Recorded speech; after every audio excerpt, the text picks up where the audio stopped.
Recently, I heard a story from a friend of an acquaintance that I had that made me think. This is something that everyone should think about, not just nomads, but it's something that should be considered, especially during this time of the pandemic, and a lot of people are losing their jobs, or for people who are thinking about quitting their jobs just to hit the road.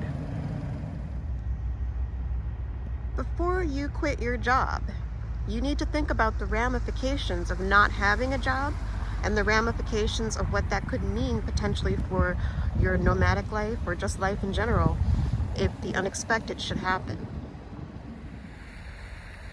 So my friend, well, this acquaintance and her friend, we bumped into each other when I was recently getting vaccinated, and we were kind of chit-chatting while we were waiting for observation. And I don't know how this story came about, but she ended up telling me about how her friend lost her job because of the pandemic, and she had just recently purchased a vehicle right before the COVID-19 pandemic started.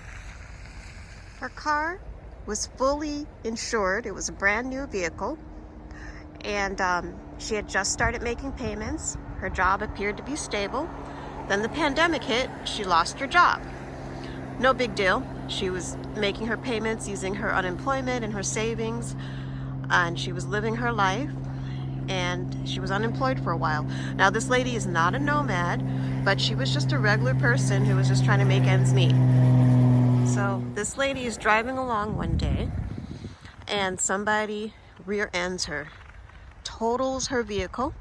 It's beyond repair, and it's considered to be completely a wreck. This wasn't her fault. She was rear-ended, but her car totally wrecked. Luckily, she did have insurance, very luckily, and so the insurance paid for the cost of the rest of her vehicle payments. As I said, it was a fairly new car, under a year. She just got it brand new. So the car company did pay out and pay off her car loan. And at the end of it all, with the equity that was left after her car was paid off, she got $400. $400 is what she had in her pocket after her car is paid off, but that's how much money she has to purchase a new vehicle. With $400 to purchase a new vehicle and no job, there is no way she can buy a new vehicle. She's not employed. So that investment that she had, if she had not had an accident, there hadn't been any unforeseen events, then she would have had a vehicle. $400 won't even buy her a decent used vehicle. It won't even buy her a decent bicycle, if you really want to get fancy with bicycles. So I mean, basically this poor woman, she's out of luck. She doesn't have a job, and now she doesn't have a vehicle either. If there had not been an accident, then she would at least have had a vehicle, and she would have been able to use her unemployment to make the payments, and maybe she would have gotten straight at some point. So why am I telling this woman's story? Because this woman isn't a nomad. She has an apartment to go back to, and with the pandemic, no one can get kicked out. I don't know the woman well, but she probably has a roof over her head.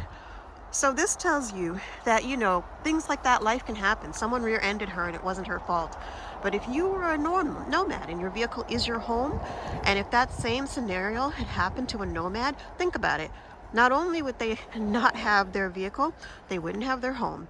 And $400 would not be enough for you to replace your home, even if you've got full comprehensive insurance, as this woman did. So it's something to keep in mind. It's something to remind people that you need an emergency fund, and you need to think about what the cost will be to replace your vehicle if the unexpected should happen.